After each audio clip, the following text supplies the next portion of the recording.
Hi, this is Teddy, and you're listening to Donna Imam on Two Broads Talking Politics, part of the Demcast Podcast Network. Bye, y'all!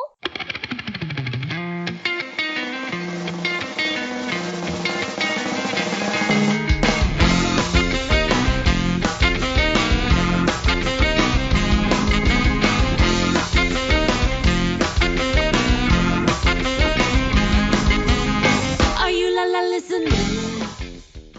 Hey everyone, this is Kelly with Two Broads Talking Politics, part of the Demcast family of podcasts, and I am on today with Donna Imam, who is running for Congress in the Texas 31st District. Hi, Donna. Hi, Kelly. How are you? I'm great. Thanks for joining me today. Thank you for having me.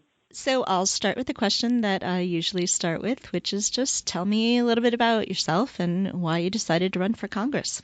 Yeah, so I am an average middle-class working person. I'm a computer engineer, and I spent almost the last 2 decades just working in industry. And over the last 5 to 7 years, I've been working on a nonprofit as a volunteer. It's a nonprofit that caters to continuing education, helping people find better jobs and get better pay, etc. And as I was running this nonprofit, and which was struggling in the beginning, and we raised a lot of money for it, etc. What I realized is that as much good work as nonprofits do, that we can't help everybody. And there's so many people out there. And one of the things that a lot of people might know is that Austin, Texas had the lowest unemployment rate in the country during the 08-09 turn in the economy. And yet there were so many people that were well-educated, that were out of a job for sometimes 6 months to up to 2-3 years.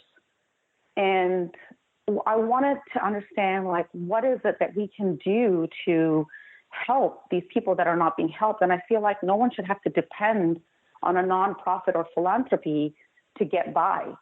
And that was one of the things that really got me thinking about big structural change in the way we see our economy and how it works for average working people, average working Americans. More than 50% of Americans today live paycheck to paycheck. Any small thing that happens in their home, any unexpected expense, puts them in debt. We have so many kids in my district that are in insurmountable debt from, going to college or getting some sort of education. And that doesn't need to be the case. And we really need to work on these solutions. I wanted my life to count for something. I wanted to go out and do something that would really impact these systematic, system issues that we have out there. And that's one of the reasons I'm running. I've spent my entire life cost reducing large product lines and figuring out how to make products successful. I think I can bring my technology background and my financial background to Congress and help solve some of these big challenges that all of us Americans face. And that's really why I'm running. Excellent. So let's talk some about this district that you're running in, the Texas 31st. I think, a lot of us see Texas in general as a good place for Democrats to be focusing more energy. And then Texas 31st looks extremely flippable to me. So tell me some about this district. Yeah, this is an amazing district. If you're looking at Texas and Texas turning blue and why people talk about it, this district basically is your poster child for that, right? So what happened in the last 5 years is Austin grew in a huge way, pushing people out into the suburbs looking for lower cost living. And Texas's 31st district is North Austin suburbs, and it keeps going north all the way up to Killeen, which is home to Fort Hood, which is one of the largest military bases in the United States. What's happened in this district is we are getting 120 new people moving in every single day. That's how fast it's growing. These are young families with kids looking for a decent life, looking for good education. But it also houses more than 5,000 farms. There are lots of rural areas in this district as well, as you keep going north from Austin. So this district is only 2.9% from flipping blue. So the current representative just skimmed by and won by only a handful of votes. We're talking 8,000 votes. So 100% flippable district. In 2020, we can flip this district blue. It's one of the 6 targeted districts in Texas that is sure to go blue if we do the work in the community and we reach out to the folks and let them know that they have choices and representation. So Texas has a fairly early primary, and there are, 8, 9 Democrats running right now for this seat. So why do you think people should be focusing on you, and what do you think sort of sets you apart from the field? I think the biggest thing that sets me apart is my background. I'm an average middle-class person. I think that we need the average folks of America to come out and participate and solve these problems. I also bring almost 2 decades of technology experience. So I started my career out as a design engineer, designing smart meters, and went into product management and ran large product lines, which are products that are used by tens of millions of people around the world, and in hundreds and thousands of products, the semiconductors that I've worked on. One of the things that happens when you bring a product to market, the first question that you have to answer after you bring it to market is, how do you cost reduce it without reducing the quality and the functionality of the product? So I have an immense amount of experience cost reducing products without sacrificing any quality. In Congress today, when you look, you'll see that we talk a lot about diversity of ethnicity, or we talk about diversity of gender in Congress, but we rarely talk about diversity of roles and expertise. And our world is increasingly driven by technology. If any of you, saw the exchange between the Facebook CEO and Congress, a lot of people in the United States cringe because we are on the cutting edge of technology, yet our Congress really came across as clueless when it came to technology. It is important for us to have people who are well-versed in tech and can address these, because that is the future of our world today. If we want to keep growing economically and keep our leadership when it comes to innovation specifically, and the investment that's going to technologies like machine learning and AI, artificial intelligence, and how we use that to grow, we need Congress members that understand where to invest, what kind of ways do we help this growth. So I think that's something that really sets me apart from the entire slate of candidates running in Texas 31. I've also ran a nonprofit for a long time, so I know what it takes and what the challenges are and why we need huge system changes. When I first started out my career, we had a manufacturing facility on the bottom half of the building that I worked in Lafayette, Indiana. And every single person in that manufacturing facility was laid off. Most of them had no retraining opportunities, and they never worked again. And these are the stories of Americans that have touched me. And I know that we can do better, and we can help these folks be retrained and get good jobs. Because at the end of the day, what I found is that every single one of us wants the same thing. We want to be able to pay our bills. We want to be able to raise kids in our country so they have a great opportunity and a life ahead of them. And we need the peace of mind that we're not going to die because we don't have health care coverage. And that's what I think really sets me apart, this combination of what I've experienced in my life, as well as the expertise that I bring that's, I think, very unique to Congress. You talk some on your website about veterans and the needs of veterans. So Fort Hood is in the Texas 31st District, obviously a really important base. And you say that there are more veterans per square mile in the Texas 31st than anywhere else in Texas. So what are some of those needs as you're talking to veterans in the district? What are some of the needs that are unmet and some of the things that you'd really like to see the federal government providing better? So most veterans that are using the VA system for their health care face tremendous challenges. One, they have to qualify, and there's an application process, et cetera. Two, once they do qualify, many of them spend the whole day traveling to a VA clinic to be able to get service. They may take off work and go there and never see an actual physician. Those are some of the challenges that veterans are facing. There are many veterans that would like to exit out of the military and go into, private industry and work. They have a huge challenge in transitioning because, they want to figure out how do they take their skills and go out and work. So I'm proposing specific solutions to address these challenges. Number one, in terms of finding work, I'm proposing a program where veterans would do a 1-year rotation where they follow another person in any industry they want, and they do a rotation program of 4 different rotations in 4 different companies that allows them to see how their skills can be best applied and how they can contribute to private industry as they exit out of the military. This is a unique program that I'm suggesting, and it really, really resonates with veterans. They're like, wow, we could really, really use that. A guaranteed program where I can intern for a year and figure out how my skills can be used in industry, for example. On healthcare, we need to serve our veterans better. No veteran should have to go through or jump through hoops to be able to get healthcare. I think that's completely unacceptable. I'm proposing a healthcare plan that would cover every single person in the United States equally. So veterans could go to any clinic, any primary care physician, and they could go to the closest facility that is near where they live. So they don't have to spend the whole day traveling, taking off work, etc.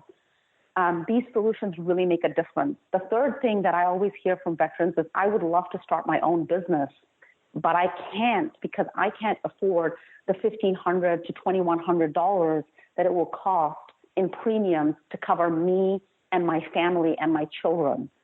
And if we can fix healthcare, we can really encourage these veterans to go out and start being entrepreneurs and create more jobs in our economy. The other thing you'll hear from veterans a lot is mental health challenges. And it's not that, we're not aware of this. The suicide rate among veterans is higher than the average population rate. And we need to provide readily available mental health care options, not just for veterans, but also their immediate families that have to, address these complicated challenges that they're going through. And My Healthcare for All plan addresses these head on and attacks these in a way that really helps veterans. I was also really interested in your, I think you call it the Real Pay for All plan. There's a lot of talk about minimum wage and what the right level of minimum wage should be. And you make the point that, picking an arbitrary number doesn't necessarily make sense, which resonates a lot to me. I know it's a lot more expensive to live in some places than other places, for instance. So tell me a little bit about what you mean by this Real Pay for All and what you'd like to see implemented. So I'm a huge advocate for a thriving wage. And the difference between a thriving wage and a living wage is this. When we talk about living wage, we talk about being able to pay your bills and get by. No American wants that. An American that is getting up in the morning and working all day, doing a full-time job, deserves not only to be able to pay their bills, but also to save for the American dream of putting a down payment on a home. Every single American deserves that because they're working for it. And more importantly, as you work your entire life and give to building wealth for America, because every single one of us that works for a living gets up in the morning, we are creating wealth for America. That's where all the wealth comes. We pay all of the taxes for the United States. And working Americans deserve to retire someday. They deserve to retire with dignity. We have a neighborhood here called Sun City, Texas. It's a retirement living community.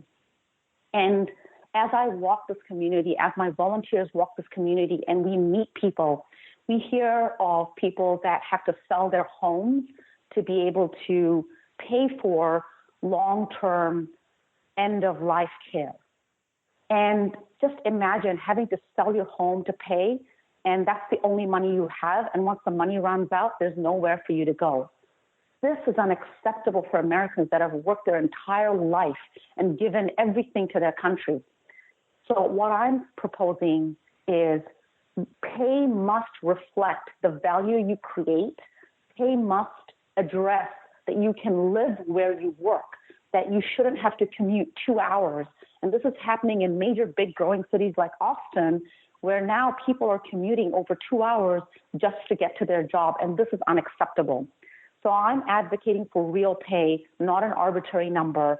And what real pay will do is it will actually stimulate the economy, because what happens when you're on the lower socioeconomic pay scale is that every single dollar that you get that's beyond that meets your basic, needs, you go out and you spend on a better backpack for your kid, or you buy lessons for your child, or you take the family out for dinner on Friday night. So it goes right back into the economy, or you save for a home, or you buy a car that you badly need, or you fix something in your home that's broken. So it is really important for us to understand that real pay for all will be a boon to this economy versus the other way around. And you're absolutely right. Picking an arbitrary number makes absolutely no sense. These numbers do not work across the United States, and it's illogical to fight for a static number for pay. So I've mentioned this before on this podcast, but everyone I've ever talked to in Texas says it's not a red state, it's a non-voting state.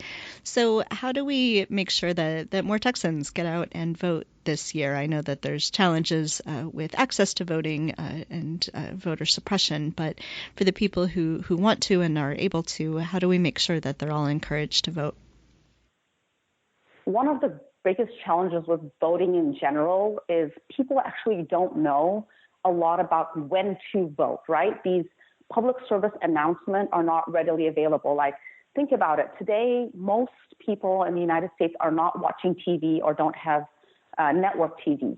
So on your local evening news, you might hear about voting dates. So one of the challenges is that a lot of people don't know when to vote, number one. A lot of people don't know who's running, and how do we get that information out to them? Our whole political process is driven by money. So candidates like me, who have never ran for office, first-time candidates, even if you're the greatest candidate in the world and you have the best ideas, getting that exposure where people actually know that you exist and what the voting dates are for you, that is the biggest challenge. How do we fix that? Well, there's long-term and short-term goals. So I'll talk about long-term first and short-term next. Long-term, if we want to preserve our democracy and build a truly thriving democracy, we have to get money out of politics and level the playing field. And we need to have a, countrywide way of communicating to every single individual where they can vote, when they can vote, and who they can vote for, and give them some level of information about every single individual running. That should be our end goal long term. Short term, in Texas, we need to engage, and we need to engage in person. We need to knock on doors. We need to get out in front of people. That's why my campaign's entire strategy of reaching out to people in my district is field operations, going and having real conversations with people. And this is difficult because think about it. This district is huge. It's mostly rural or suburbia. This is not highly densely populated. So this is an extremely, extremely difficult job that we can only do when the entire community comes together and volunteers. So we're trying to do that, but it's not easy by any means. But that's really the only way. We have to get in front of people and let them know that they have a choice in representation, because most Texans don't even realize that they have a choice. So if people would like to help out your campaign, how can they do that? Yes, so they can reach out to us through votefordonna.com, or they can email us at volunteer@votefordonna.com, and that's VOTE, vote, FOR, for Donna is DONNA.com. And we encourage you to reach out to us. We would love to have your support, and we need you, because the only way that we're going to get these problems solved is when each one of us comes together and we have a way to get there. This can be done, and we can do it together. Is there anything else that you would like to make sure we talk about? I would like to tell your listeners to check out my website, also check out my healthcare plan. I know that healthcare is a big issue for a lot of people, but there are two interesting things that I'm proposing in my healthcare plan that people may not be aware of. Number one, in order to reduce cost of healthcare, which is our biggest problem or challenge, we need more physicians. And many Americans don't realize that the United States has a lack of primary care physicians. My plan for healthcare has a way to address this directly. And number two, we need to scale the infrastructure so that you have access to preventative care and access to primary care physicians and not use the ER as our first line of defense. My plan addresses that. So if you're looking for a real executable, clear plan on how we reduce healthcare, I would just encourage your listeners to check that out as well. All right, excellent. We will put a link to your website up on our website as well. So Donna, thank you so much for joining me on the podcast. I think we are all super excited about Texas turning blue this year. Thank you so much for having me, and I really appreciate the opportunity. Thank you for listening to Two Broads Talking Politics, part of the Dimcast Podcast Network. Our theme song is called Are You Listening? Off of the album Elephant Shaped Trees by the band Immunuri, and we're using it with permission of the band. Our logo and other original artwork is by Matthew Weflin and was created for use by this podcast. You can contact us at twobroadstalkingpolitics@gmail.com or on Twitter or Facebook at Two Broads Talk. You can find all of our episodes at twobroadstalkingpolitics.com or anywhere podcasts are found.